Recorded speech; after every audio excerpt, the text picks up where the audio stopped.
December 1944. Europe lay buried under a bleak winter.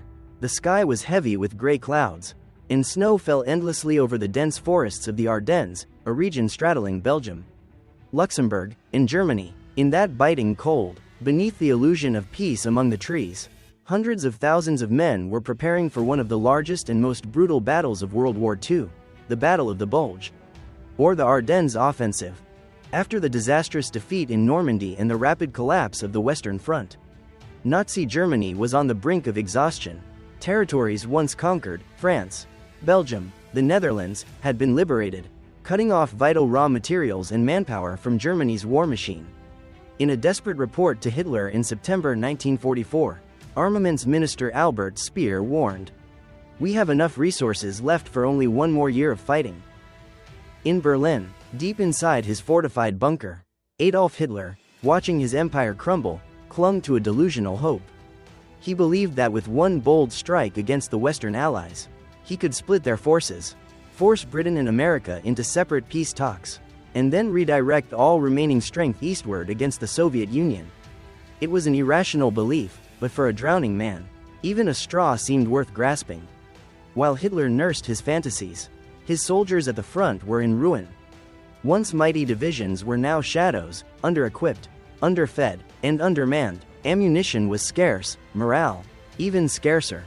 Veteran Sergeant Gunter Koschorek wrote in his diary on October 9, "The men I've been ordered to train are just a jumble of leftovers.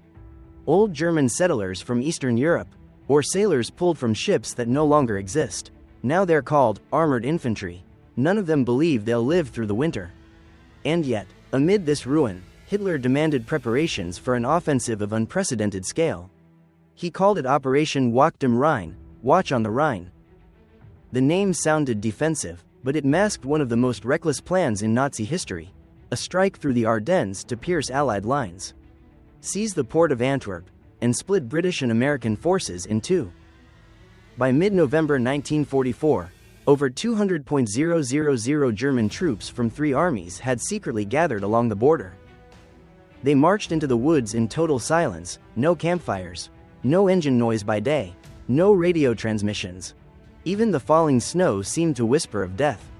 A 17-year-old artilleryman, Emil Furey, later recalled, "Every night we heard engines in the distance, but no one asked where we were going.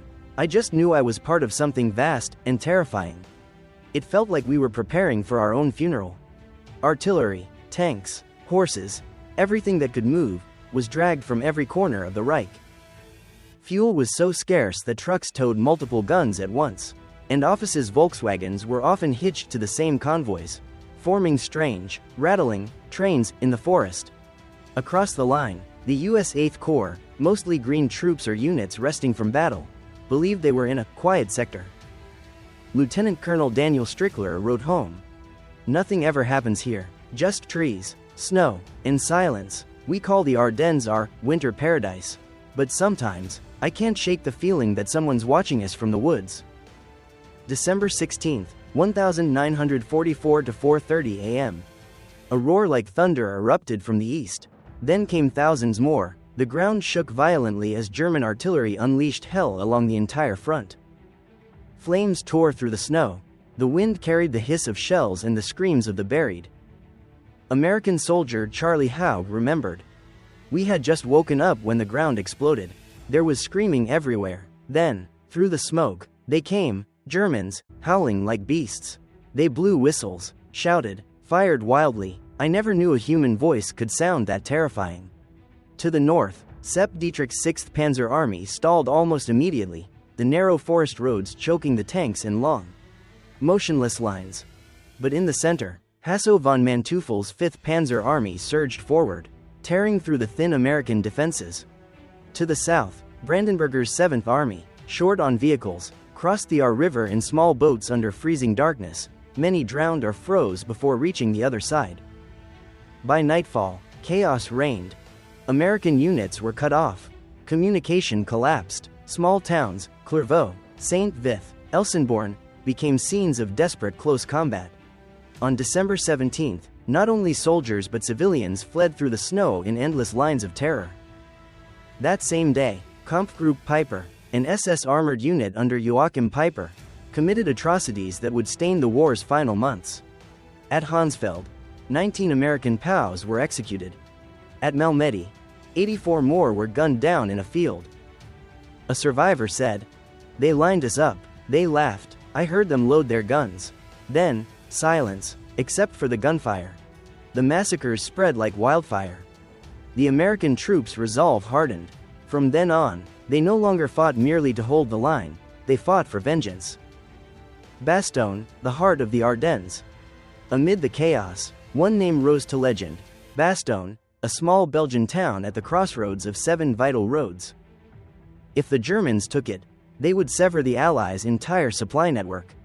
If the Americans held it, they would block Germany's advance. By December 20th, Bastogne was completely encircled. Inside, 15,000 American troops, mostly from the 101st Airborne Division, were trapped with no escape. No supplies, no hope of relief. Snow buried the dead within hours. One soldier wrote in his diary, "We can't feel our fingers. Bullets, blood, and snow all look the same, but no one's talking about surrender." On December 22nd, the Germans sent a message demanding their surrender. General Anthony McAuliffe replied with a single word: "Nuts." A curt, defiant word, but it captured the iron spirit of the surrounded men. Patton, turning the tide. While Bastogne was besieged, in the south, General George S. Patton's Third Army received the impossible order: turn north, an entire 250,000-man force, through snow and mountains, to rescue Bastogne. In just 48 hours, Patton achieved one of the most remarkable maneuvers in modern military history. By December 23, the skies finally cleared. Allied C-47 transports dropped over 230 tons of ammunition, medicine, and food into Bastogne. Above, Allied fighters dominated the skies, bombing German convoys trapped on frozen roads. From that moment, the tide began to turn. On December 26, Patton's tanks broke through the encirclement. American soldier Joseph Saik recalled, "We saw them, our brothers, coming from afar. I cried, not from fear, but because we were still alive." The collapse of the last dream. By Christmas, the German advance had slowed to a crawl. Fuel was gone, ammunition dwindling, men exhausted, and the skies, now clear, favored the Allies. Fighter bombers rained fire upon every road, every convoy, turning the snowy forests into seas of flame. By early January 1945, the Germans were on the defensive once more. On January 1st, in one final act of madness, the Luftwaffe launched Operation Bodenplatte, sending 1,000 planes to attack Allied airfields. The result: 260 Allied aircraft destroyed, but over 300 German planes lost, along with their last trained pilots. It was the Luftwaffe's suicide note. By January 28, 1945, the Allies had fully restored their lines. The Ardennes offensive was over. In the snow-covered woods lay tens of thousands of corpses, Germans, Americans, civilians, slowly buried by the falling white silence. The price of blind faith. When it ended, over 89,000 American and 84,000 German casualties were recorded, along with thousands of civilian deaths. Villages were burned, bridges destroyed, tanks rusted beneath the ice. Allied generals later called it Germany's most foolish yet most tragic battle.